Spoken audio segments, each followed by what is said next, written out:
Hola, bienvenido al podcast del Dr. Chomps. Soy el profe Aris y en este episodio, primero de este podcast, les platicaré algunas cosas sobre las células. ¿Qué son? ¿De qué están hechas? ¿Cómo funcionan? ¿Cuántos tipos hay? Y además les daré algunos datos curiosos sobre las que forman parte de nuestro cuerpo. Comenzamos. Una célula es la unidad fundamental de los organismos vivos, generalmente de tamaño microscópico, capaz de reproducción independiente y formada por un citoplasma y un núcleo rodeado por una membrana. Esto según el diccionario de la Real Academia Española. Otra definición que nos ayuda, que es un poquito más simple, es ver a la célula como una unidad funcional y estructural. Explico. Estructural porque es un componente más de algo más grande. Más adelante, o que cuando se unen en conjunto, hacen las veces de ladrillo, por ejemplo, para construir algo mucho más grande, siguiendo con la analogía del ladrillo, una casa o habitaciones o cuartos. Funcional, porque una sola tiene la capacidad de sobrevivir y de llevar a cabo diversos procedimientos que la mantienen precisamente así, viva. Procesos metabólicos en los que se intercambia energía del ambiente y procesos de equilibrio en el que los componentes o sustancias que necesita para sobrevivir y obtener esa energía se mantienen siempre constantes. Las células pueden tener muchas formas. Hay formas estrelladas, prismáticas, aplanadas y elípticas y globosas y etc. Todo depende de cómo se hayan organizado o cómo también se hayan adaptado a su medio. En el caso de los organismos unicelulares, es decir, los que están formados por una sola célula, podemos encontrar formas, por ejemplo, como de huso o como si fuera una bolsita.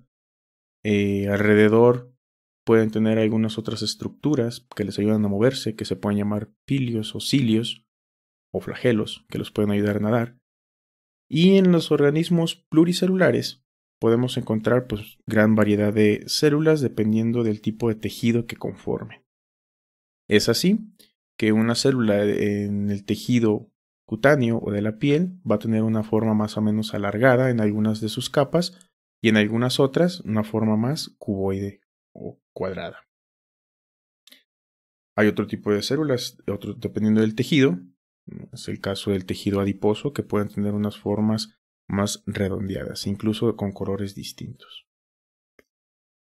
Las células ahora, ¿de qué están hechas?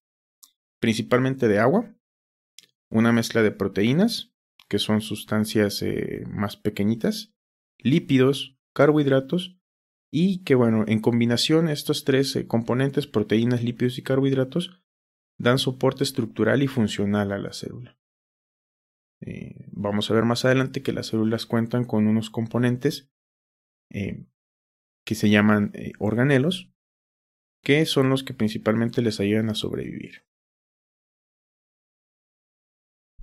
Las células cuentan con una membrana plasmática que encierra unas estructuras llamadas organelas, u órganos pequeños, por así decirlo. En realidad son compartimientos muy pequeños dentro de los cuales ocurren reacciones químicas necesarias para que la célula funcione. Hay un compartimiento que se llama núcleo, en el cual se sintetiza y se elabora y se guarda y se replica el ADN.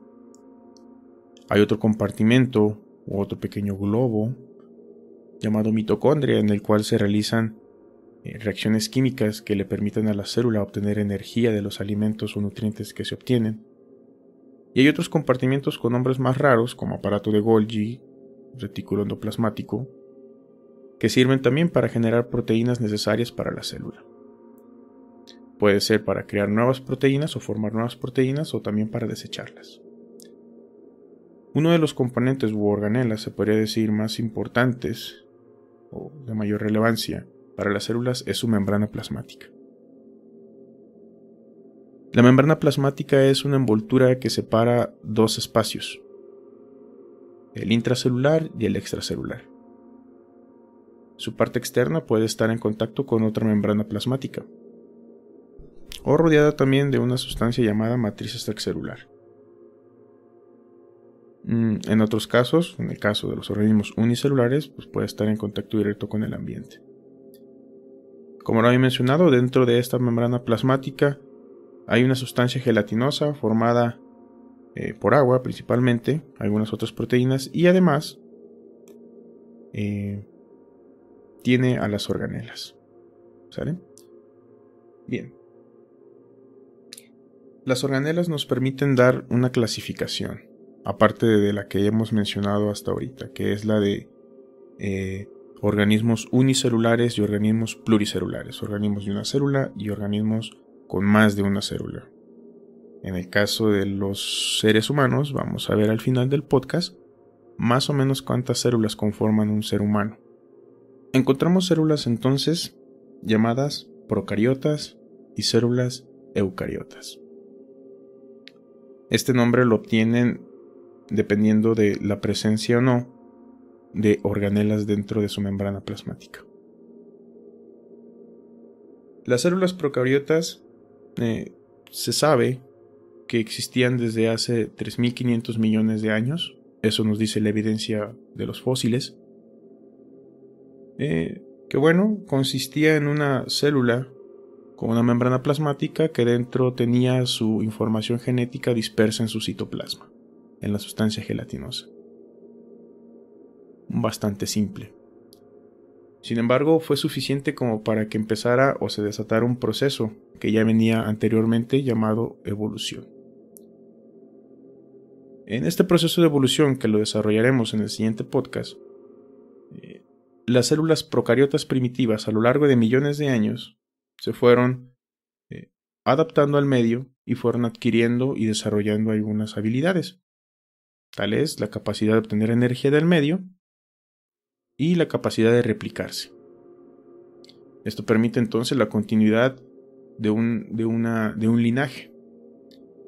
Conforme van pasando los millones de años, estas células se van diversificando y algunas de ellas empiezan a diferenciarse totalmente de sus principales progenitoras. Es así que empiezan a aparecer algunas células procariotas con su información genética encerrada dentro de un núcleo. Desde ahora entonces esas células, que se tiene evidencia fósil de existir hace 2.500 millones de años, se llaman células eucariotas. Estas células eucariotas inicialmente constaban o constituían organismos unicelulares. Conforme fueron desarrollándose, al igual que las procariotas, porque estas no desaparecieron, simplemente se empezaron a diversificar. Fueron adquiriendo la capacidad de organizarse en organismos de más de una célula. Sí, poco a poco fueron evolucionando y al paso de millones de años lograron organizarse en un organismo pluricelular. De esto se tiene evidencia que pasó hace 7.500 millones de años. Ahí tenemos otra clasificación entonces de las células. Dependiendo de la existencia de un núcleo dentro de su membrana plasmática, las podemos conocer como células procariotas, en el caso de que no lo tengan, y células eucariotas en el caso de que sí lo tengan. Pero bueno, aquí no acaba estas clasificaciones. Las células idénticas se agrupan y forman grupos. Les acabo de mencionar que desde 7.500 millones de años aproximadamente ya existían los organismos pluricelulares. Esos organismos pluricelulares entonces constaban de células organizadas que formaban tejidos. Estos tejidos a su vez tenían la capacidad de formar órganos y después estos órganos participaban en el funcionamiento de sistemas. La combinación de varios sistemas hace que un individuo logre funcionar y logre mantenerse con vida.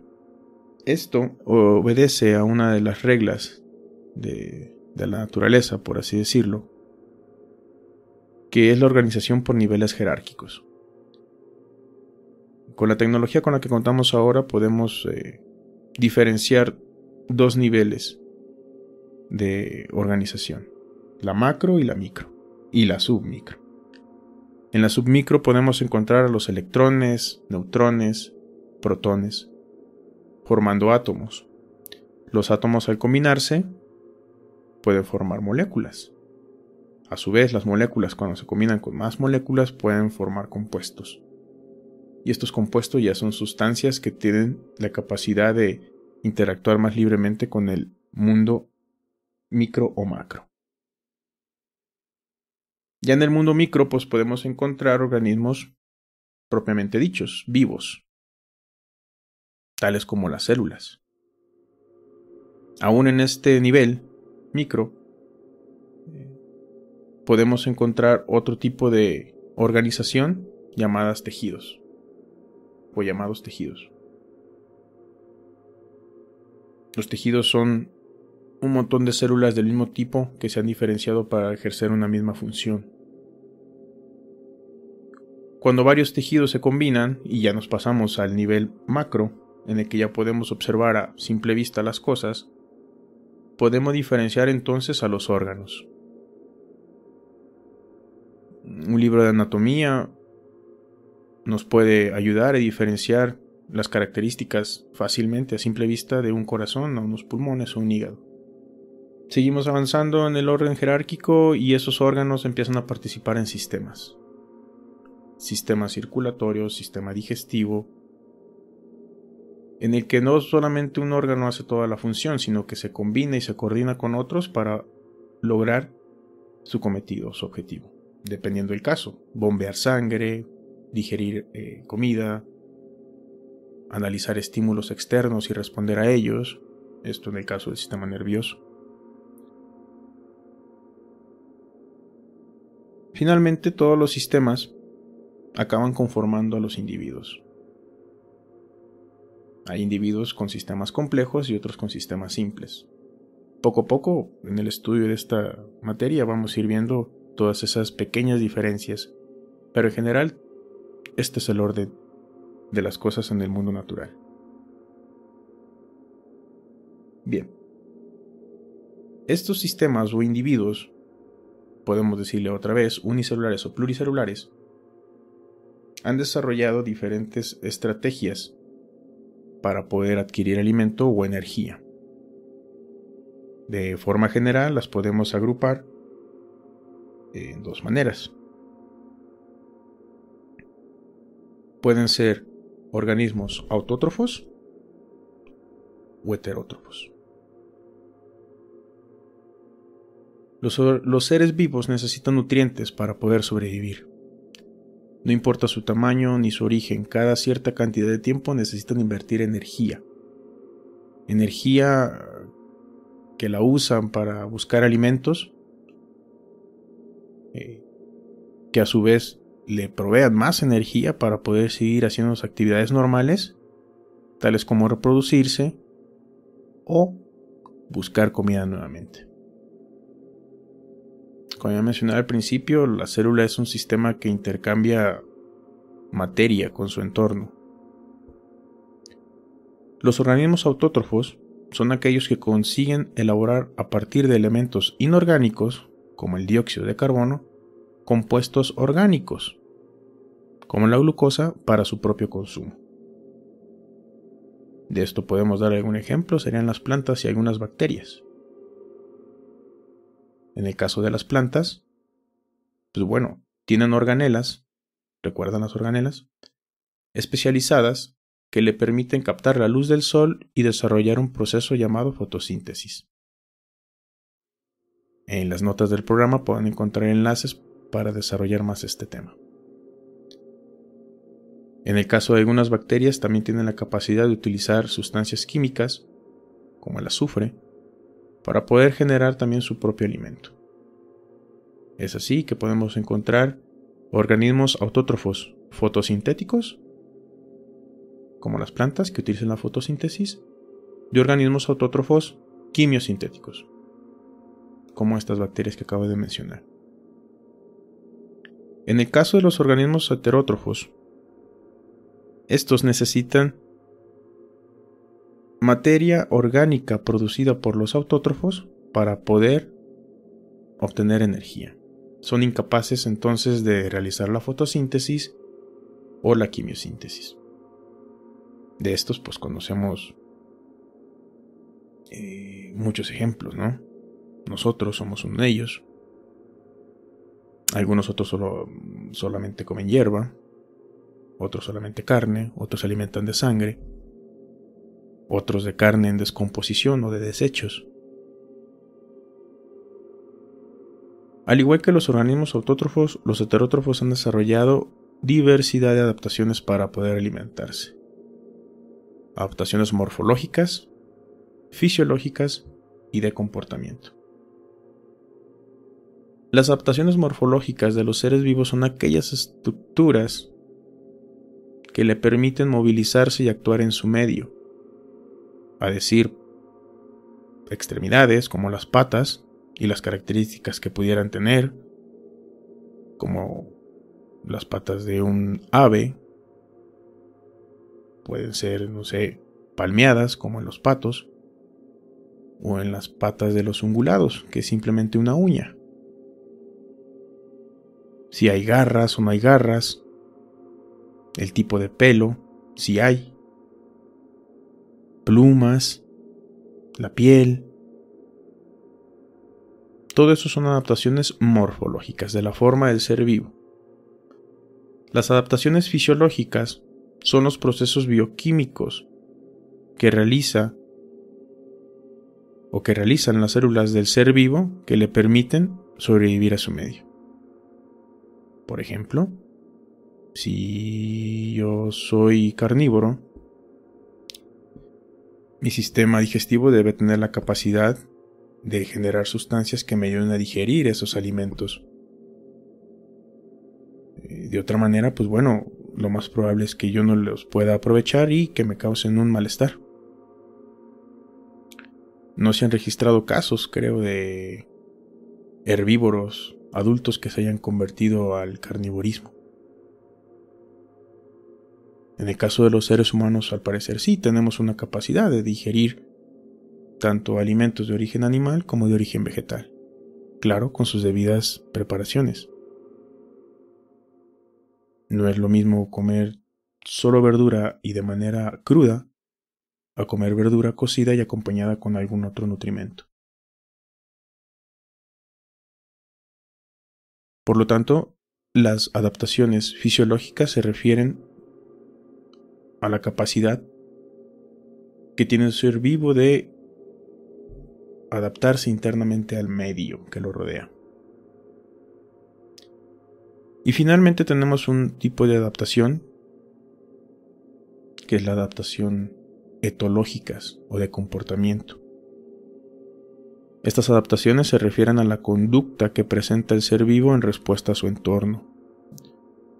Por ejemplo, las estrategias de cacería que pueden tener diferentes depredadores, los rituales de cortejo de algunas aves o insectos incluso, como el alacrán o las aves del paraíso,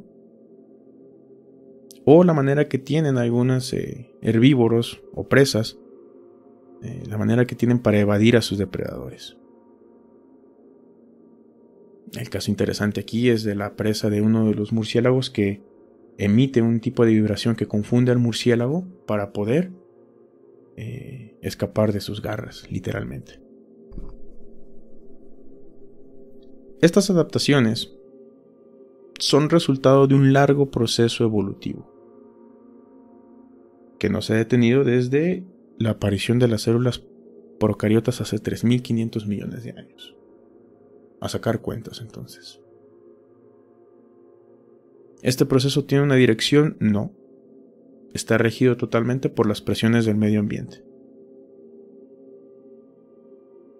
Durante todo este tiempo, la diversidad de seres vivos ha estado en una competencia oculta, por así decirlo, en la que los que resultan tener las adaptaciones mejor ajustadas a su entorno logran conseguir alimento suficiente tanto para sobrevivir como para competir por la reproducción o por reproducirse. Necesidades de energía van y vienen, pero todos los seres vivos hacen lo mismo. Los ecosistemas, al fin, entonces, son una red de intercambio de energía, en la que cada organismo y cada componente de los ecosistemas, los componentes sin vida, los abióticos, agua, suelo, temperatura, luz solar, humedad, tienen un papel protagónico en el equilibrio ecológico. Pero bueno, esto lo desarrollaremos más en el siguiente podcast, que hablemos sobre el proceso evolutivo. Por lo pronto, para cerrar esto, me despido con unos datos celulares. El cuerpo contiene 37.2 billones de células. El cuerpo de una persona adulta de 70 kilos, que mida más o menos entre 1,70 y 1,7 metros. Cada minuto mueren, siguiente dato, cada minuto mueren 3 millones de células, pero igual se reponen más. Las células que más abundan en el cuerpo humano son los eritrocitos, también conocidos como glóbulos rojos, y viven en promedio de unos 120 días. Al día se generan unas 1400 neuronas nuevas. Cuide de no destruir más de esas al día. Los espermatozoides son las células más pequeñas que hay dentro del cuerpo. Miden 0.003 milímetros de diámetro aproximadamente. El óvulo es la célula más grande del cuerpo y mide 0.14 milímetros de diámetro. Y finalmente, y ahí les va, no solamente estamos hechos de células eucariotas. Dentro de nuestro cuerpo y fuera de él, sobre nuestra piel, viven algunas células procariotas, algunas bacterias. Estas bacterias representan entre 1 y 3% de nuestro peso corporal. Más o menos, ¿cuánto sería? Entre medio kilo y 1,5 kilos de bacterias en nuestro cuerpo, tanto en nuestra piel como en algunos órganos. Todas estas son bacterias que han evolucionado para poder vivir dentro de nosotros. Vean, dentro de los compartimentos que han creado las células eucariotas. Eso tomó millones de años en ser adaptado. Extra. En una gota de sangre hay 5 millones de glóbulos rojos, 300.000 plaquetas y 10.000 glóbulos blancos. Pues bien, este sería el último dato por ahora. En el próximo episodio les hablaré del proceso evolutivo y sus principales implicaciones.